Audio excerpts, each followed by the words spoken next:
104 to 106. Cork's Red FM. Yeah, absolutely.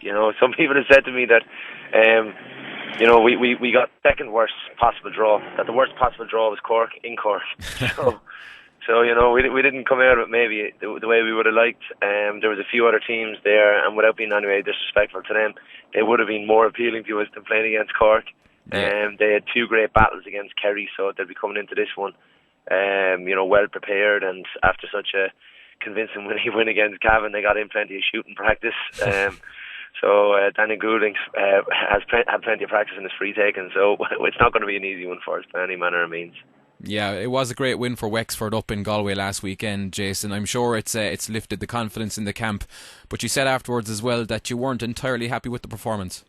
No, we weren't. We weren't delighted with it. We felt the best football we played this year so far was in the first half against Dublin, or maybe in our first half performance against Antrim at the end of the National League. So it's, I suppose, taking the good things out of those games and the good things out of the Galway game and try to replicate those. Yeah, no, you alluded to it earlier on, Jason. Cork's very comprehensive win over Cavan last weekend. It was not really a test for Cork at all, whereas Wexford are coming into this weekend's game on the back of a very hard-fought win over Galway. That's obviously got to be some bit of an advantage for yourselves. You'd hope so, but Cavan beat us in the league, so if you read into too many of these things, you'd end up maybe being too defeatist about the whole thing. So look, we're not under any illusions. We know it's going to be difficult. We've since tried to find out like what went on in the Cavan game and analysing the Cavan team then compared to the Cavan team that played against us and try to see how we'd be fixed and so on and so on. But the big plus for us is the home advantage. It's just getting the home advantage. It's great. Psychologically, it brings an awful lot to it, but whether that'll be enough for us to allow us to be competitive or not, I don't know. So, it's going to be a tough one.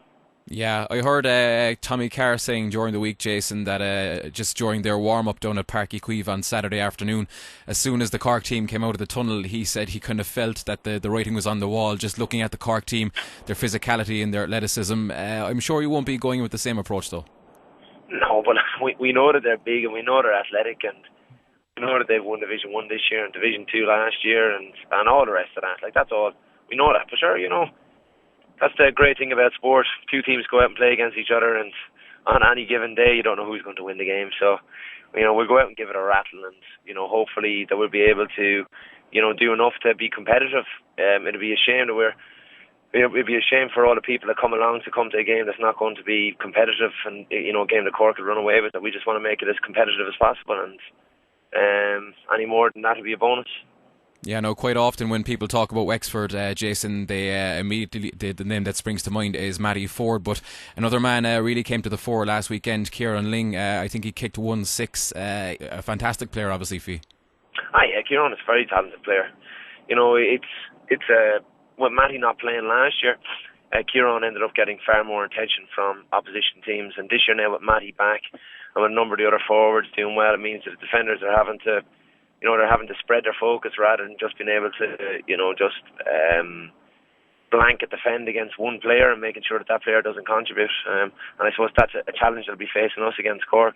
Of the forwards, like in a full forward line, is it going to be a case of Daniel Goulding and Kieran Sheen and causing havoc and Colm O'Neill causing havoc?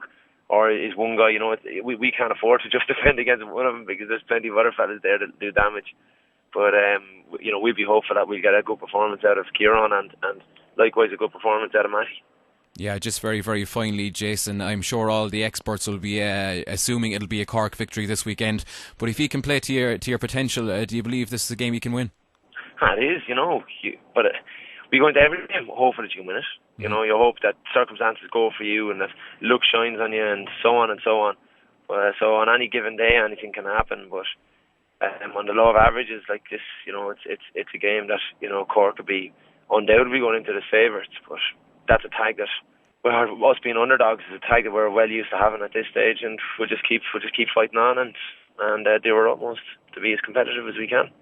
104 to 106. Cork's Red FM.